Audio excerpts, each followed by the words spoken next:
warahmatullahi wabarakatuh. Halo semuanya, kembali lagi bersama saya Lydia. Di video kali ini saya akan menjelaskan tentang networking model. Apa sih networking model itu? Networking model adalah sebuah konsep dalam arsitektur jaringan yang digunakan sebagai standar dalam proses komunikasi data perangkat dalam jaringan. Selain menjadi standar, networking model ini juga memberikan panduan tentang bagaimana data dikirim, diterima, dan diproses dalam jaringan. Nah, definisinya, sebelum networking model ada, setiap vendor membuat atau memiliki networking modelnya masing-masing. Apa sih vendor itu? Vendor adalah pihak atau perusahaan yang menyediakan barang atau jasa kepada pihak lain. Karena setiap vendor memiliki networking model yang berbeda, maka komunikasi antar vendor sulit dilakukan. Jadi, usaha untuk membangun suatu jaringan komputer yang sangat besar. Oleh karena itu, dibuatlah sebuah standar atau spesifikasi minimum oleh ISO, yaitu International Organization for Standardization, pada tahun 1984, yaitu dengan nama OSI, atau Open System Interconnection, atau bisa juga disebut OSI 7 Layer Model. Nah, ini ada chaos networking atau networking yang berantakan.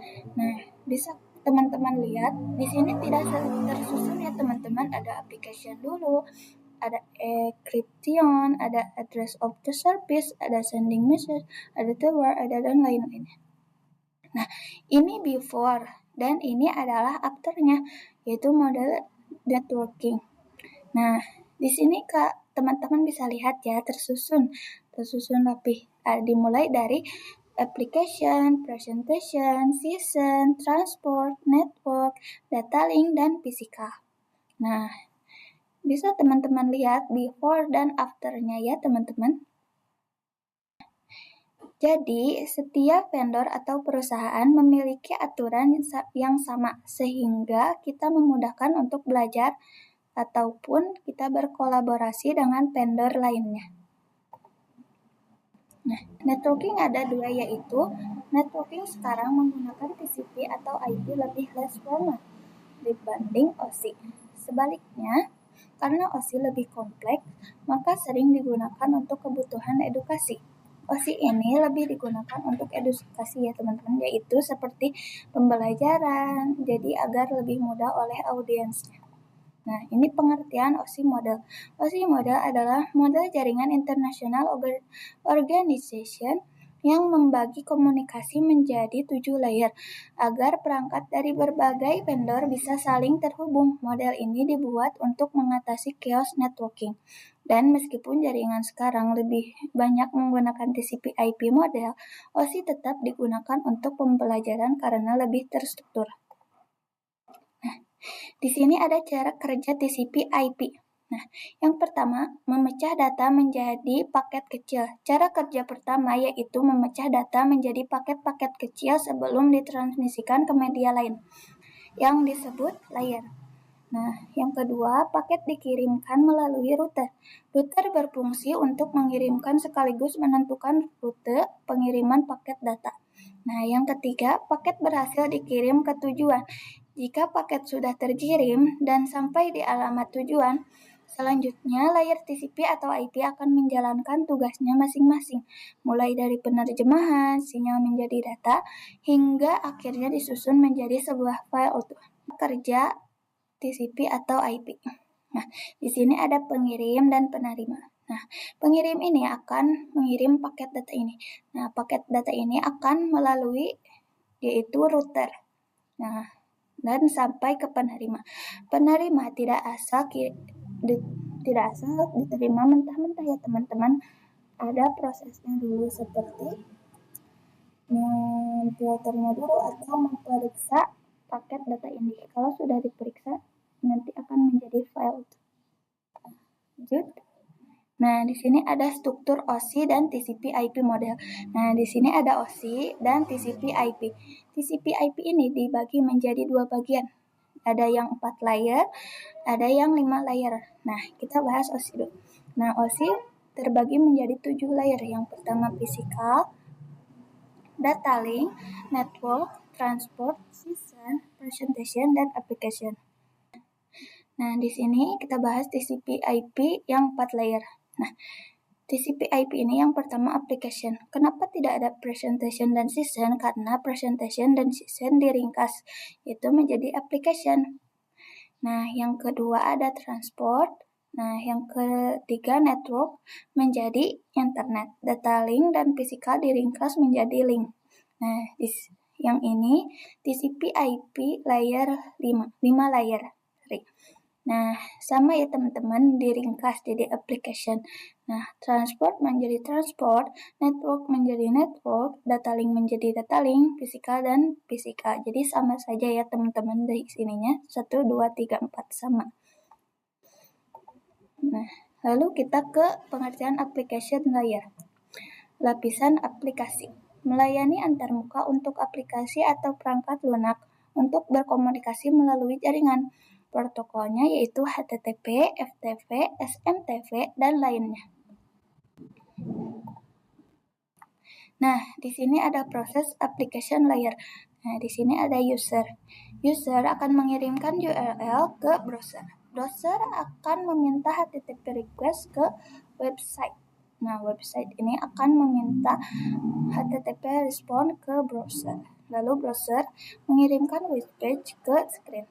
Screen ini akan membuka URL yang dikasih user tadi ya.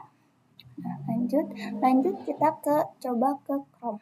Nah, kita ke Chrome lalu kita ketik Cisco Academy. Cisco Academy domain. Domain itu apa sih?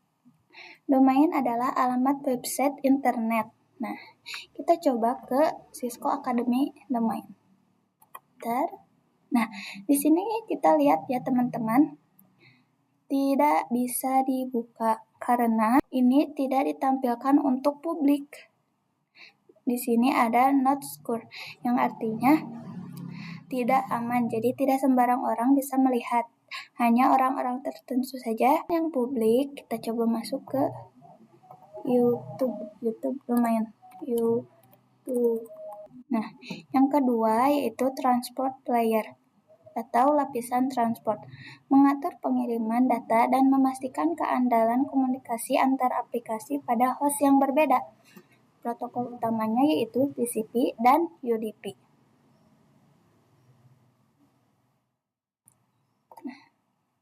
TCP adalah Transmission Control Protocol. Nah, di sini ada strukturnya ya teman-teman. TCP menggunakan koneksi. Data dikirim secara berurutan, mencegah data yang macet, dan mempermudah dalam menemukan dan memperbaiki kesalahan. Negatifnya, terdapat banyak komunikasi dua arah antar kedua pihak sehingga butuh waktu yang lebih lama. Di sini ada UDP, yaitu User Datagram Protocol. Tidak berbasis koneksi ya teman-teman. Tanda pengenal atau nomor urut, tidak mengoreksi kesalahan pengiriman dan tidak peduli apabila paket hilang. Positifnya, UDP mengirimkan data jauh lebih cepat ketimbang TCP.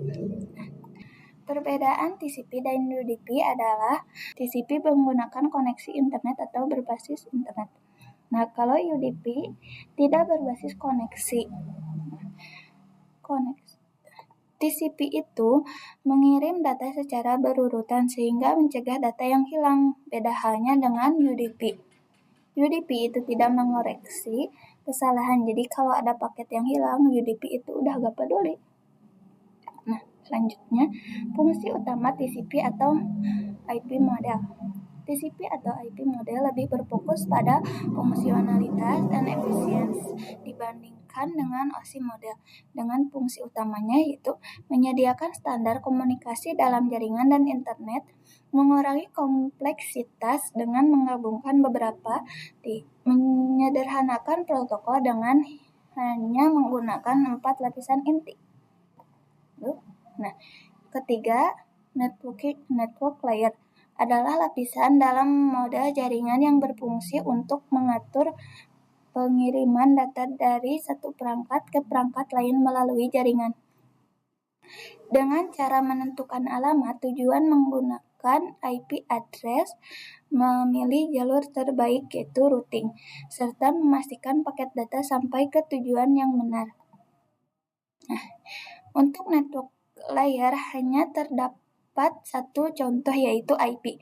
IP menyediakan dua fitur yang sangat penting yaitu addressing dan routing, yang dimana berfungsi untuk menangani konektivitas dan pemilihan jalur. Setiap perangkat jaringan memerlukan alamat unik di jaringan. Apa itu addressing dan routing? Addressing adalah proses pemberian alamat pada perangkat melalui jaringan agar bisa komunikasi. Sedangkan routing adalah proses menentukan jalur terbaik untuk mengirim data dari sumber ke tujuan setiap perangkat jaringan. Ada contoh routing ya teman-teman. Nah, saya akan menggunakan PC1 untuk mengirim paket data ke PC3. PC1 akan melalui router 2, router 0, router 1, dan router 3 lalu sampai ke PC3. Nah, bisa juga PC1 itu mencari jalur terbaiknya, yaitu langsung ke router 2 dan router 3 lalu sampai ke PC3. Nah, data link dan physical layer. Data link mendefinisikan protokol yang dibutuhkan pada physical layer. Salah satu fitur pada data link layer ialah VCS, Frame Sequence, yaitu Error Detection Machine, hanya mendeteksi error tanpa recovery. Addressing yang digunakan pada data link layer adalah MAC address. Physical layer mendefinisikan cabling pada suatu jaringan komputer atau mendefinisikan secara fisik apa yang digunakan untuk menghubungkan antar device. Intinya, data link itu mengatur pengiriman data supaya sampai dengan standar jaringan lokal, dan physical layer itu mengirim data dan membentuk sinyal fisik. Nah, di sini ada encapsulation dan decapsulation. Pada komputer pengirim terjadi proses pemecahan paket data menjadi paket yang lebih kecil dengan penamaan yang berbeda sesuai dengan masing-masing layer. Setelah paket dipecah menjadi potongan yang lebih kecil, juga dilakukan proses pembungkusan paket data yang disebut dengan encapsulation. Pada komputer penerima terjadi proses bungkusan paket yang diterima dari pengirim dan proses penggabungan kembali pecahan paket data menjadi paket data yang utuh, itu decapsulation. Intinya, encapsulation adalah membungkus data. Nah, kalau decapsulation adalah membuka data yang dikasih oleh encapsulation tadi. Nah, di sini ada model data encapsulation dan decapsulation. Nah, di sini ada encapsulation, yaitu adalah pemecahan paket data mulai dari application, presentation, session, transport, network, data link, dan physical. Nah, lalu dikirimkan ke penerima dimulai dari physical, data link, network, transport, session, presentation, application. Setelah pemecahan paket data encapsulation, maka terjadi penggabungan pemecahan paket data yaitu decapsulation. Jadi, pengirim akan mengirim data. Nah, data dipecah menjadi ini, teman-teman, encapsulation, presentation, session, transport, network, data link, dan physical. Lalu akan dikirim ke penerima. Penerima pun akan memecah dulu jadi physical, data link, network, transport, session, presentation, application, lalu menjadi file utuh. Nah, sudahi penjelasan hari ini. Terima kasih ya teman-teman yang sudah menonton sampai akhir. Semoga video ini bermanfaat untuk kalian semua. Mohon maaf jika ada kata atau pengucapan saya yang salah. Nah, karena saya sedang proses belajar ya teman-teman, mohon dimaklumi. Nah, begitu saja ya teman-teman. Terima kasih. Wassalamualaikum warahmatullahi wabarakatuh.